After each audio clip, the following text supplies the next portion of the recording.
आज हम ये कहने पे मजबूर हैं कि अभी हिंदुस्तान आजाद नहीं, जब तक भारत माता के सीने पे चढ़ के औरत के साथ ही, माता के साथ ही जुल्म ज्यादती होती रहेगी, जब तक हम आजाद नहीं। तो ये हर उस मर्द को शर्म आनी चाहिए जिसकी माँ, बहन, बेटी बैठी हुई है और वो निकलकर इस बात पे कोई हंगामा नहीं काटते। देखिए, आज इतना बुरा वक्त आ गया है जिस मुल्क में हम रहते हैं कि हम लोगों को आज अपना मुंह बंद करके अपना एक एजिटेशन दर्ज करवाना पड़ रहा है। हमारा आज का जो ये साइलेंट प्रोटेस्ट है, वुमेन इंडिया मूवमेंट, एक ऑर्गेनाइजेशन जो 12 स्टेट्स में कुछ सालों से औरतों के एम्पावरमेंट और अपलिफ्टमेंट के लिए काम करती है, हमने पिछले कुछ 1 महीने से एक कैंपेन स्टार्ट किया हुआ है। आप देख सकते हैं इस कैंपेन का जो हमने टाइटल दिया है कि वुमेन सेफ्टी, ठीक है, एक कलेक्टिव रेस्पॉन्सिबिलिटी, यानी औरत की हिफाजत हर एक की जिम्मेदारी। ये एक इनफरादी कोई मामला नहीं है, बल्कि मैं समझती हूँ कि इस मुल्क में 50% औरत जो है वो ह्यूमन रिसोर्स है, और उसी के चलते हुए जो तशद्दुद सामने आता है, यानी औरतों के साथ जिस तरीके का जुल्म हम देख रहे हैं, खास तौर से under the regime of BJP government के, ऐसा मालूम होता है जैसे पावर में बैठे हुए लोग इसको सपोर्ट करते हैं।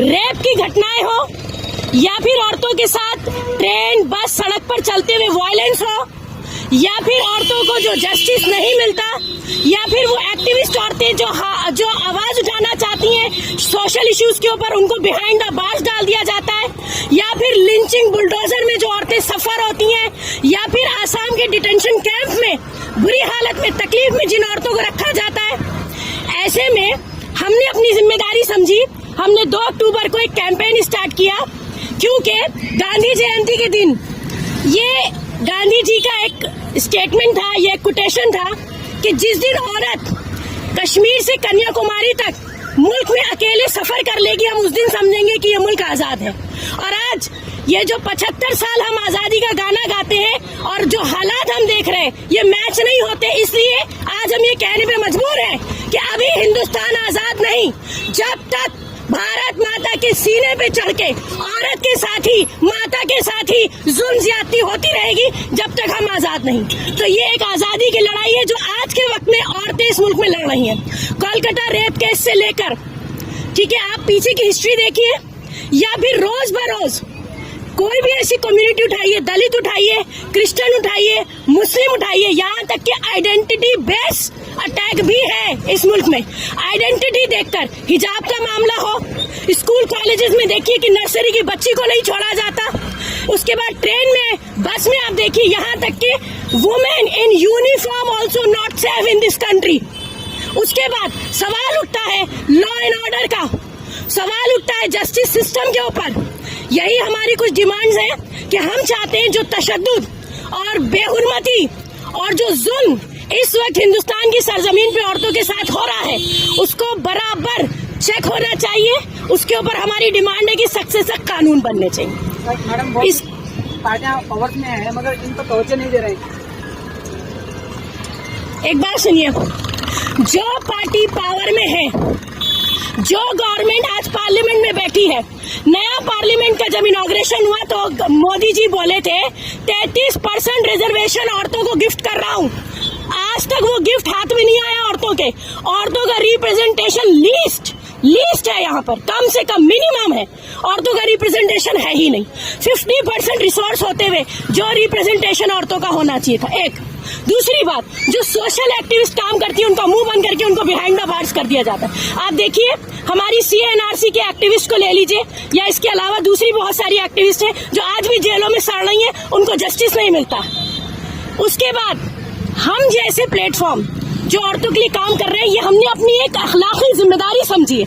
हम इस मुल्क में रहते हैं, हमें लगता है हमारी मॉरल ऑब्लिगेशन है, बल्कि ऑब्लिगेशन क्यों, बीइंग ए वुमेन, ये मेरे लिए शर्म की बात होगी कि मैं तशद्दुद देख रही हूँ और मैं अपने घरों में खामोश बैठूं। और उसके बाद हमने इसको नाम दिया कलेक्टिव रेस्पॉन्सिबिलिटी का। हर उस मर्द को शर्म आनी चाहिए जिसकी माँ, बहन, बेटी बैठी हुई है और वो निकलकर इस बात पे कोई हंगामा नहीं काटते। देखिए, आज आप कह रहे हैं कि पॉलिटिकल पार्टीज जो है वो पावर में, कोई उम्मीद गवर्नमेंट से नहीं रखना, क्योंकि हर क्राइम इस मुल्क में गवर्नमेंट सपोर्टेड है। आप देखिए, कोलकाता में जो क्राइम हुआ, जो इतनी बुरी तरीके से एक ड्यूटी पे एक नर्स का जो रेप किया गया, आपको क्या लगता है वो एक पॉलिटिकल इशू बना दिया गया? यानी कि औरत के जिस्म को चीरना, फाड़ना, काटना भी एक पॉलिटिकल एजेंडा हो गया। शर्म की बात है, हमें समझ में नहीं आता आखिर हम किस मुल्क में रह रहे हैं, हम कौन सी जमीन पे जी रहे हैं, किस हवा में हम सांस ले रहे हैं। उसी के चलते हमारा ये एक साइलेंट प्रोटेस्ट है, क्योंकि हमें लगता है चीख पुकार करना भी अब फायदेमंद नहीं रह गया, क्योंकि हमें अपनी डिमांड गवर्नमेंट तक पहुंचानी है।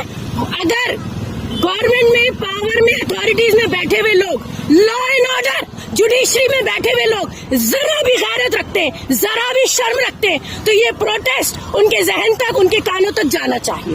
बहुत से खवातीन का जुल्म जो हो रहा है वो आगे बढ़कर नहीं आ रही। उसी के लिए हम यहाँ जमा हुए हैं। मैं आपसे क्या कह रही हूँ, आज का सबसे बड़ा प्रॉब्लम जो है वो एक आम आदमी का अनअवेयर होना है, या फिर एक आम आदमी को इतना डरा दिया गया है। एक औरत जिसकी असमत रेजी होती है, उसकी माँ पुलिस स्टेशन अगर रिपोर्ट लिखाने जाए तो पुलिस वाले उसकी माँ को रेप कर देते। एक रेप विक्टिम जो बेल पे छूट कर आता है वो आके वापस रेप कर देता है। ये इस मुल्क की कंडीशन हो गई है। एक साल में 35,000 36,000 रिकॉर्ड आंकड़े हैं, और जो रिकॉर्ड नहीं होते उनका कोई हिसाब नहीं है। ऐसे मुल्क में जहाँ औरत हर लम्हा रेप की जाती हो, काट दी जाती हो, जला दी जाती हो, फेंक दी जाती हो, 2 साल से लेकर 80 साल तक की बूढ़ी औरत सेफ नहीं, ऊपर से दलित, फिर शेड्यूल कास्ट या फिर आइडेंटिटी बेस क्राइम जो है वो अलग है। मुसलमान औरत को देखते हैं सर ढकी है, उसके साथ अब्यूज अलग होता है, हरासमेंट अलग होता है, market place, work place, public place कहीं नहीं छोड़ा जाता। तो जिस मुल्क को भारत माता की जय कह कह के नारे लगाते हैं, उसी माता की इतनी बड़ी हुर्मती की उसी की बहू बेटियों को असमत रेजी की जाती है। अब आप बताइए, यहाँ तक के जो हमारी एक्टिविस्ट जेल में है उनके ऊपर अभी तक कोई क्राइम साबित नहीं है, मगर वो जेल में क्यों? क्योंकि उन्होंने मुंह खोला। इसी तरह से लिंचिंग, बुलडोजर, असम का डिटेंशन क्या, बेहिसाब बुरी हालात में औरतों को वहां रखा जाता है। मतलब हम इतनी तकलीफ दे हालात में रखा जाता है कि हम बयान भी नहीं कर सकते। कोई इसकी सूद लेने वाला नहीं है।